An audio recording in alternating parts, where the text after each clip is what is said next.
Warner Bros. Studios licensed Pokémon for media distribution when it first came to the US in 1998.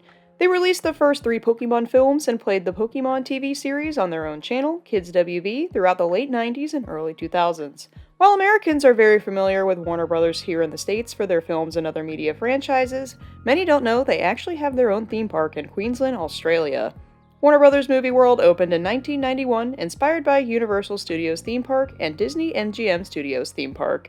With Pokémon becoming a major part of the Warner Bros. Lineup during the Pokémon craze, this called for a new attraction at the park featuring our favorite Pokémon characters.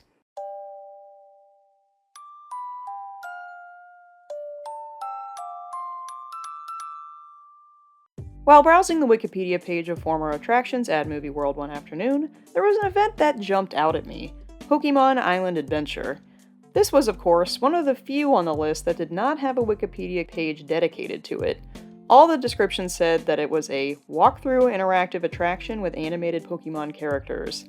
I was enthralled by the idea of this kind of event being at a theme park, but was under the impression there was no history of Pokémon at any theme park, with the exception of the Pokémon Tour event stops at American Six Flags parks throughout 2000, and of course Poképark in Japan in 2005. It was time to do some digging.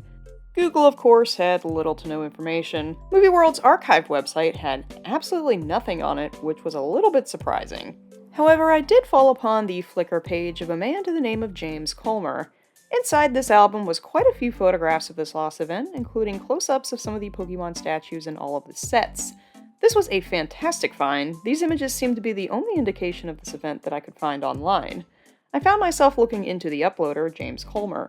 Turns out he is a well-known Australian special effects designer working on many films and television productions and is a design consultant in the Australian theme park industry. James was actually the head production designer for this event at Movie World. I shot him a message in regards to getting more information on this event, and to my surprise, he wrote back within the hour. He described to me an attraction he was asked to build by the CEO of Movie World in a mere 8 weeks to coincide with the release of the film. He claimed it was a walk-through dark attraction with simple pneumatic-controlled Pokemon characters that guests were to essentially be on the lookout for. I was very thankful for his message. It's rare to get insider info on events like this. So thank you so much, James, for your message. I hope that this video will be able to spark some memories for those that may have attended this attraction back in the day. So though I had some great insight and images, I still did not have a detailed story as to what this attraction was. Luckily, one of my Instagram followers messaged me that they found an article in an old Pojo magazine talking about this attraction. This article actually went into great detail on what this attraction was. Pokémon Island Adventure was located at the front leftmost of the park. The waiting area consisted of Pokémon decor and TVs playing Pokémon clips. Guests were given a goodie bag that included a Pokémon movie poster that also doubled as a park map, as well as an expedition guide. This guide had pictures of several Pokémon that were to be checked off as guests went through the attraction. Guests got into a transport bus that was referred to as the O1 to take them to the attraction. A pre-recorded voice narrated the start to their adventure. Guests arrived to a building and were led on foot through several rooms, heavily inspired by Pokémon Snap, with the adventure taking them through a tunnel, a volcano, a river, a cave, a valley, and a lab. Guests were to spot the hidden Pokémon in each room to check off their expedition guide. The last room was a lab where guests were greeted by a live actor playing Professor Oak. Professor Oak explained he needed help finding Mew.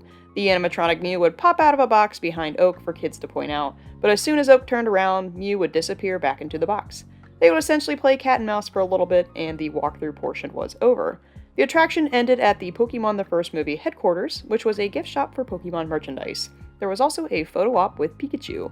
This attraction was extremely short-lived, running from only mid-December 2000 to the end of January 2001. For as thorough as this event was, I am a little surprised at how short it ran. Though we do have a handful of photos thanks to James' Flickr page, I am placing it on my Lost PokéMedia list due to the few photos and total lack of video. I would love to see a full video walkthrough of this attraction, but with how short-lived it was, it seems that finding video will be a very tall order. While doing research for this video, I actually fell upon someone on Twitter that actually owns 2 of the statues that were at this attraction. James had thought that they were all thrown out, so it's pretty incredible to see these in someone's collection. Anyway, thank you guys so much for joining me in another episode of Lost PokéMedia. If you enjoyed this episode, be sure to give it a like and drop your thoughts down below. Don't forget to check me out on Instagram and TikTok at MewIsMe700, and I will see you guys next time.